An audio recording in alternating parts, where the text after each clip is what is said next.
The Art of Jacob Emory. Originally posted by Peter Devine. Ghost stories? Nah, we don't have anything like that around here. We do have the story of Jacob, but that's about as close as you'll get. You really want to know? Well, I'm not supposed to tell you, but alright. Just no interrupting. I don't have the patience for it. How to describe Jacob Emory? Well, I guess you could say he was the kind of guy you could never take notice of. This isn't to say he was a bad kid, in any sense. Many people in this town thought he was the most reliable person for an odd job in the state, but he never really excelled in anything. He was the living proof behind the statement, "Jack of all trades, ace of none." Most of this was due to his own lack of will. He dabbled in damn near everything this town could offer him. Automobiles, radio operation, store management, what have you. But he never stuck with anything. His friends and workers went after him about it a number of times, but everyone got the same unsatisfying response. It just wasn't enough. Needless to say, any friends he kept were either very patient or never spoke of the matter altogether. It was probably inevitable, then, that Jacob would leave to go abroad. I don't remember where he went, but I think Gertrude down the street knew before she passed on. You'll have to scout someone else if you ever get curious. In any case, no one even tried to stop him. Everybody thought that a little travel would stamp the ambition out of him, or else feed it until it was no longer an issue. Hell, we even gave him a sending-off party, which I thought was pretty nice of everybody. So anyway, he was gone for 6, 7 years? Can't remember. You'll have to check with someone else about that too. Anyway, he came back, eventually, and he had changed, obviously enough. He was amiable, energetic, all smiles all the time, and we quickly learned why. He showed us a souvenir he'd brought back. A solid black stick the length of a pencil, but the texture of chalk. We all wondered why on earth such a simple thing would prompt such a spring in his step, until he gave his demonstration. He took a piece of paper, and with this stick, God, there's got to be a better word for it, with the stick he drew a crude circle. It dropped and rested on the border of the paper, like a stone. It didn't leave the paper, but it acted out on it, sort of like an old movie projector on a screen. Now, I know how crazy that sounds, and if you feel like playing skeptic, then you can leave an old man to his craziness. But I know what I saw, even if everyone's been hushing it up. And that stone he drew dropped. Jake even passed around the paper, and as it was being passed, it rolled around as the paper got tilted. None of us had any words for it. Hell, what was there to say? But he continued drawing demonstration after demonstration for us. Stick figures in various pageants and plays doing everything from fighting each other to making perfect human pyramids, and we all thought it was incredible. That was all the go-ahead he needed. He announced that he planned to put on shows to pay for rent and food, where he would draw anything the crowd members wanted. That we talked to some length about, and he eventually convinced us that it would be safe, his drawings ethical, the practice lucrative and unique, and the attention would not go anywhere outside of the town's borders. Poor Jacob. If I'd not been so swept up in the moment, I might have read the signs right then and there, and saved the sorry son of a bitch by snapping the terrible thing in half. But I was younger, we all were, and we saw no problem with encouraging him with what we all saw was an incredible experience to be shared with everyone else. Now, he didn't have any big radio or television connections, mind you, and the internet wouldn't come around for another decade. So he did what all people on a shoestring budget do. He advertised his shows with flyers. Flyers might not mean anything to you city folk, but in a small town, they gain a fair glance over from time to time. And what's more, Jacobs managed to stick out by having little figures jump up and down and whatnot to get people's attention. His first show must have gotten nearly 60 or so people, probably a lot more than that. And his shows were fantastic. Someone would shout out a scene from a play or a comedy sketch, and Jake's hand would fly over a white wall like a bird. He'd been holding back when he made that stone, that's for damn sure. His illustrations were all spot on, and he could make an incredible human figure in minutes. Come to think of it, I don't remember any of his scenes lasting more than 10 minutes to make.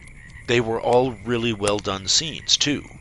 Not only could you see a knight charge a castle, Jake would draw the castle's interior as well, like a wedding cake split down the middle so you could see the knight scale the walls, fight his way through the levels of the dungeon, fight back out with the princess, and make a leaping jump off the castle parapets onto his getaway horse, all in complete silence. Not realistic, no, but that was part of the appeal. None of us went in there expecting something real. When a scene or a sketch was finished, either the characters would leave off a wall, or he'd cover the wall with white paint. This was good, in a way. It gave those shows a time limit, so that when he'd finished with all the 4 walls in the room, everyone knew the show was over until the paint dried. Jake, meanwhile, was changing in a bad way. I'd mentioned that upon his return, he'd been extremely energetic. Well, that energy, that vitality or fervor or whatever you want to call it, never left him. Not for an instant. Far from it, it seemed to grow in him, and he enjoyed it all too much. His eyes grew wider, he slept gradually less over time, his statements and opinions more radical and frenzied, and though he was never a pushover, he was starting to make people nervous in his company. A month or 2 passed, and Jake's audience grew like a wildfire. Nearly everyone in the town paid to see Jake's art in action, and he had to rent out larger and larger spaces for them to sit. He now didn't stop after one scene and was done. He moved on directly to the next blank space on the wall, sometimes to the intriguing effect of causing scenes to mingle, which the crowd loved. The subject matter got more wild and immoral, the monsters got more bizarre and creative, the fighters using more impossible weaponry, all for the sake of the crowd's interests. Jake got steadily more indulgent, which we figured was from the money, and he became a drinker and a womanizer, neither of which got rid of that vitality, by the way.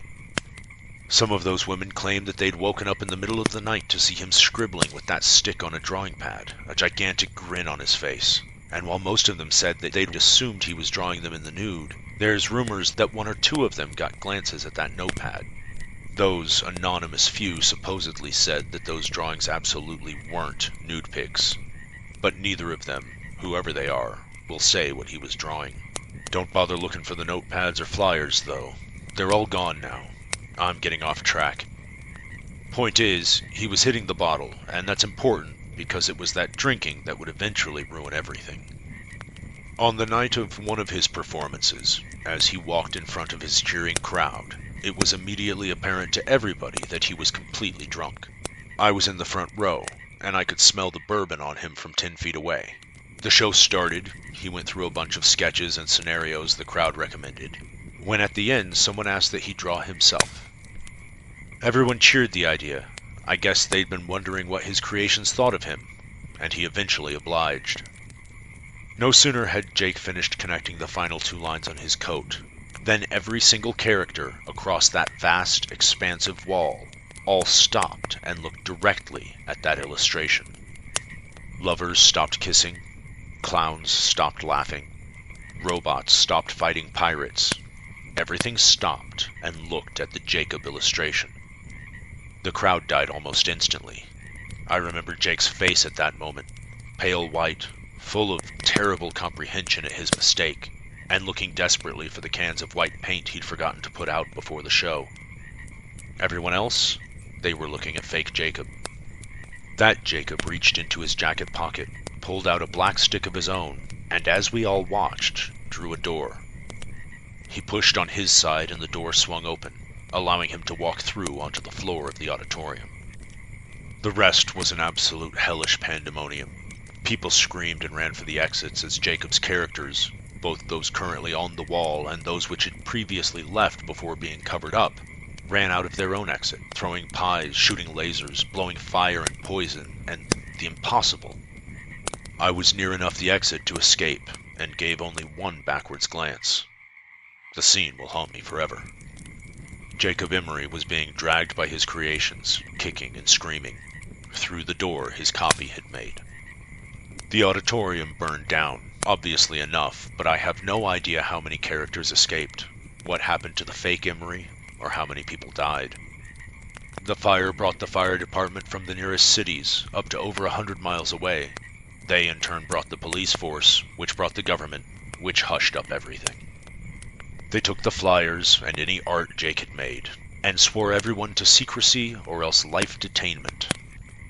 The fire was blamed on a cigarette in the garbage during a basketball game, and we all eventually went on with our lives. Jacob was made never to have existed. In retrospect, I realize everything. Jacob hadn't been creating illustrations. Illustrations don't move, much less act or attack. They're just images people see, shadows made to look like real things. Jacob had been making life, actual thinking things in some alternate dimension, using a power that was never meant to fall to mortal hands. He got drunk on his power. His punishment was probably well deserved. Incidentally, the government screwed up on 2 accounts. They did a damn good job of silencing everyone, but proof remains. The ruins are still there, you know. The auditorium's ruins. I hear they're going to start reconstruction soon, which will wipe out any remaining evidence someone can definitely see. But I went back there once, several years after the fire. Just once. Amidst the rubble, covered in ash, I saw something squirming. I looked closer. It was Jacob Emory's hand on the wall, exactly like it had been 3 years ago. Sweaty but calloused, I remember. But it was constantly flailing, as if the body it was supposed to be attached to was still writhing in flames. That was mistake number 1. Number 2 was those creations. Like I said, I don't know how many escaped, nor how many the government agents found and caught. But I will say only this.